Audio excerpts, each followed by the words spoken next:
Thank you.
secara materi dan siap secara mental, ojo wani rabi. Lah iya.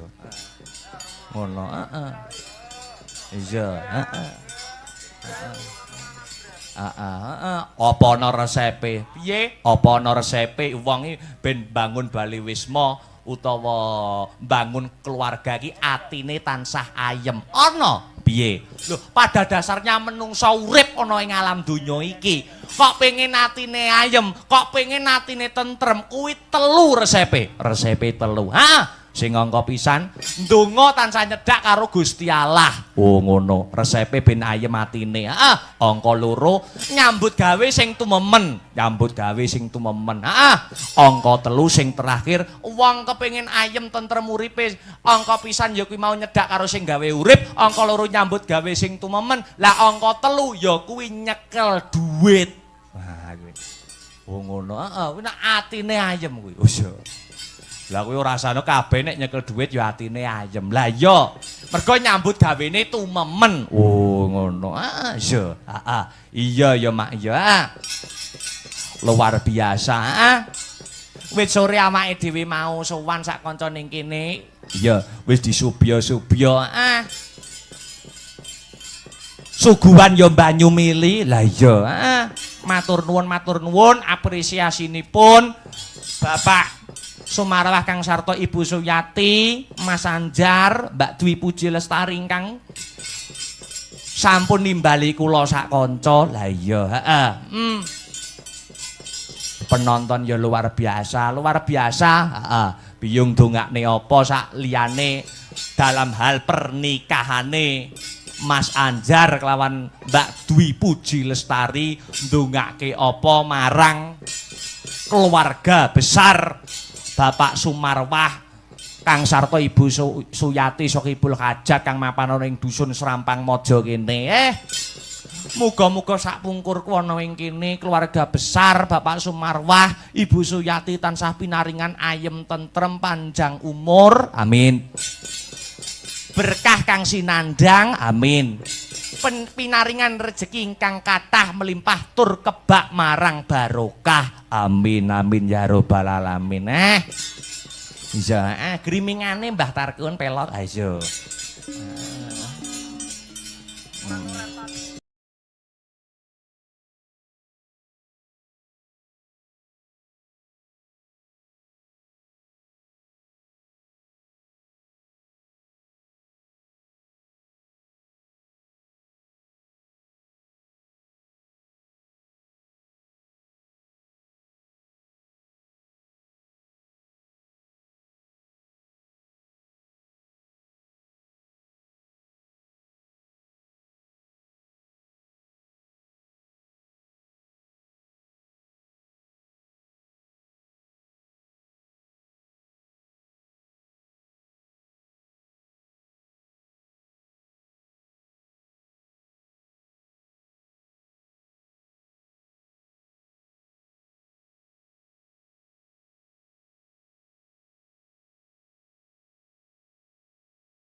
rotajep tias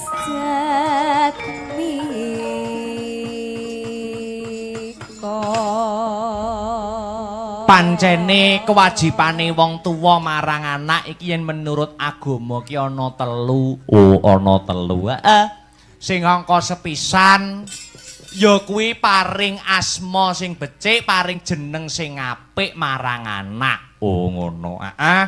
Kuwi kewajibane wong tuwa marang anak sing angka sepisan. Heeh. Maringi asma sing apik. Merga asma kinarya japa. Nama kuwi adalah sebuah doa. Harapane wong tuwa marang anak sing nerusake darmane wong tuwa besok. Oh ngono mah. Heeh. Iya. Angka loro sak rampunge ya kuwi paring jeneng sing apik. Kewajibane wong tuwa manut agama sing pungkasan ya kuwi kewajibane wong tuwa ya kuwi nyekolahke utawa minterke sak dhuwur-dhuwure. Oh ngono. Heeh. Kaya sekolah munggahe SD, SMP, SMA, kuliah. Heeh. Ha iya. Heeh. Ki uga kewajibane wong tuwa marang anak. Lah iya. Heeh. Angka 3 ya kuwi miwaha ngrabekke anak. Lah iya. Yen wis telu-telune ngatunggal kuwi dilaksanakan, disembadani, kuwi kewajibane wong tuwa wis pundhat, kewajibane utawa dharmane wong tuwa wis rampung. Oh ngono. Heeh. Dadi kewajibane Bapak Sumarwah Kang sarta Ibu Suyati tumrap putrane wis rampung. Wis rampung Mas Dwi Anjar Susanto kok wani nikah. Heeh. Bangun Bali Wisma. Oh ngono. Tegese wis wani mandireng pribadi. Oh ngono ya Mak. Heeh. Iya, heeh. Pagelaran malam hari ini juga di live streaming. Disiarkan langsung lumantar ya kuwi Asta Brata Media, channel awake dhewe. Kang Sarto channel YouTube Radio Jos. Oh ngono. Iya Mak iya. Luar biasa. Acarane nikahan mula lakone request saka Bapak Marwah Kang Sarto Ibu Suyati. Sesuai dengan bingkaian acara pada malam hari ini ya kuwi Wisanggeni Rabi utawa Wisanggeni Krama. Oh ngono. Dipepuji muga-muga Mas Dwi Anjar Susanto bisa nulat lekase Bambang Wisanggeni umpama cara wayang. Lah iya. Iya ya Mak iya. Lah iya. Iki awake dhewe sowan mapan ana ing Serampang Maja Nampu ora ijen. Kepara ana pemeriahe sing siap menghibur pada pagelaran malam hari ini. Sapa? Ora ana liya ya kuwi kadange awake dhewe. Ngono Kang Mijil saka Bojonegoro dan sekitarnya. Lah iya. Mas Komet dan Mas Dodok. Lah iya. Siap menghibur para warga masyarakat. Iki WA aku Mas Dodok naik minta perahu layar. Wah iya. Ditumpake praon karo ben cepet munggah yang panggung. Ayo irama seger. Yo perahu layar. Monggo Mas Komet, Mas Dodok kula aturi minggah wonten ing sasana budaya. Ya yuk perahu layar. Ya.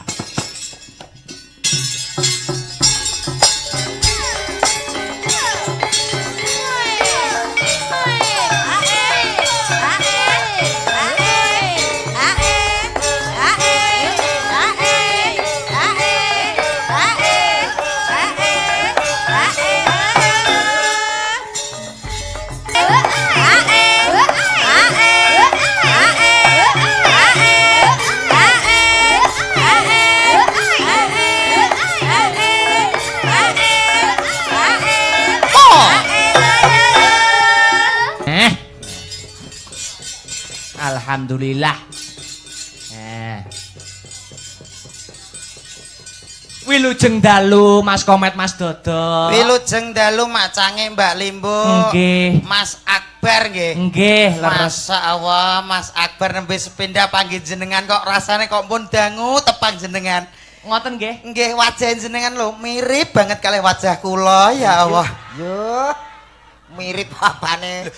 Kebagusane padha lho Mas. Lah wong irungmu lembeles kok sok. Blesek piye iki yo biyen tau mancung kok blesek piye. Heeh. Mas Akbar nggih. Luar biasa. Injih, nembis pindah niki panggih. Alhamdulillah. Pripun jenengan pawartosipun? Pangestunipun tansah ginanjar kesehatan Mas Dodo. Alhamdulillah seneng sanget panggih panjenengan. Nggih. Niki teng desa pundi? Wonten dusun Serampang Mojo, Desa Nampu. Luar biasa. Nggih. Dusun Serampang Mojo, Desa Nampu, Nampu, nggih. istimewa. Senajan wau sonten grimis, Nggih. penonton boten beranjak dari tempat duduknya. Nggih. Tetep setia tuhu teng mriki. Nggih. Luar biasa. Lagi teko deke wis di apa jenenge papak karo udan grimis. Nggih. Ki nandhaken berkah barokah. Berkah rezeki. Injih. Jenengan pripun keluarga lah nggih sehat to nggih? Alhamdulillah tansah sehat sedaya Mas Dodo. Wau dugi mriki jam pinten? Udakara jam 7:30 kula. Tengah 8 sami kula jam 09.00. Oh, Alhamdulillah. Nggih. Saged dugi mriki niku kula seneng sanget. Seneng, Saestu. nggih. Apa nenten wayangan ringgitan dalange jenengan. Wah, jantenan. Jenengan ini teng daerah Bojonegoro sampun kuncara, sampun tenar teng mriko. Napa nggih ta Mas? Kowe nyapa to jual jawil kok nek aku meteng piye?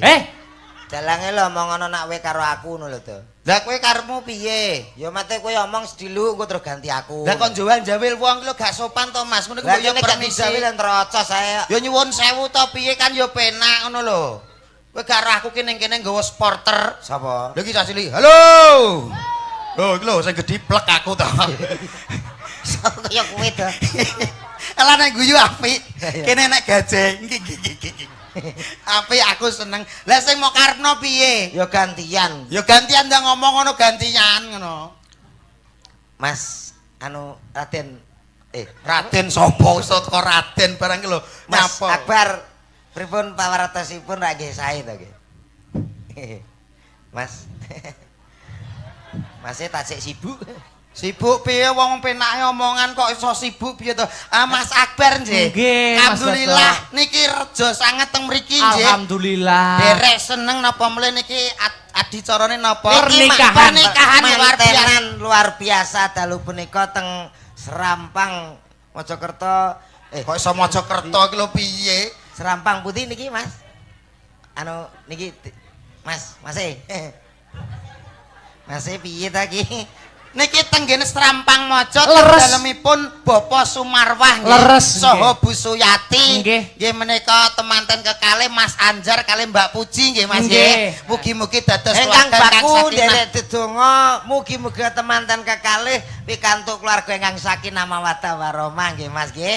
Mas Dodok wau sampun maem nggih. Alhamdulillah sampun menika Nggih. pasugatane luar biasa banyu mili. Amin, Sekule wah wonten mine wonten iwak-iwak pitik dicokot semubrul dhewe. Enak napa melih kopine niku istimewa. Istimewa. Kopi badhe kula wah legek ngoten. Wih. Pahite ra kathah. Aku gaber-gaber maneh jero tapi ra apa-apa kleruku Pak anu Mas. Nggih. Kula mari kula pesen to, pahit napa manis? Kula ngomong pahit ngono. Lah, akhirnya ra dikai gula. Nggih. Ya gaber-gaber. Tapi ra masalah, sementing tem mriki kan seneng to. Seneng.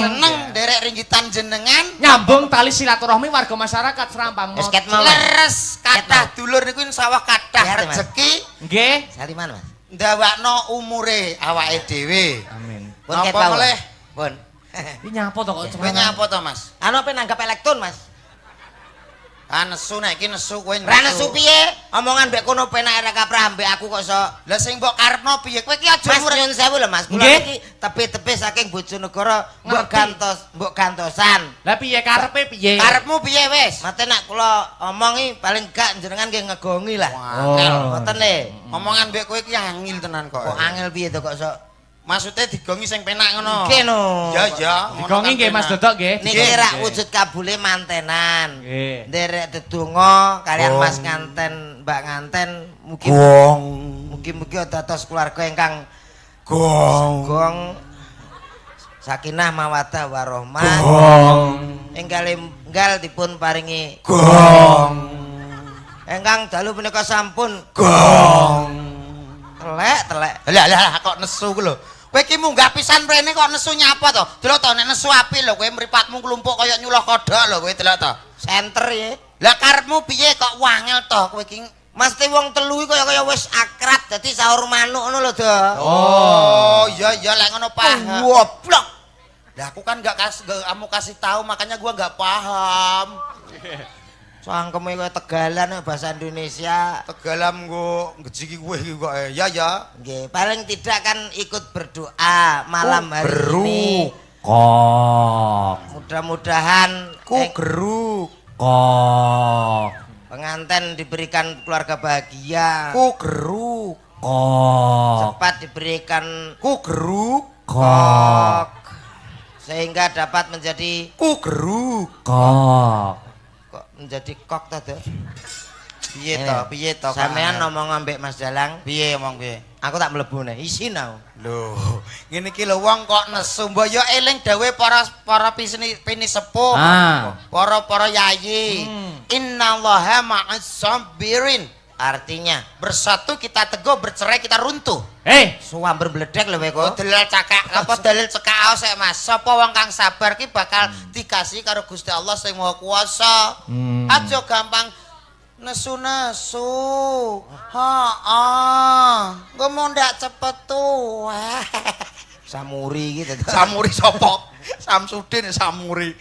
Aku mau kon piye saiki wis tak Ora ngongkon piye-piye. Omong dhewe kene aku ora kudu omong. Ora omong tenan kowe. Gak. Anu Pak anu sing gadah damel. Oh, Pak Marwah. Pak Marwan nyuwun sewu, dagelan sing nyambut damel namung setunggal. Sing setunggale bisu. Mangke mboten sah dibetani napa-napa. Lah tapi wis teko kene paling gak ya 250 to. Iya, Bra. Lah kowe pengen njaluk 250 ya mergawe dhisik, obah dhisik, kembas sik. Obah ke omongke nyatane ya ora mbok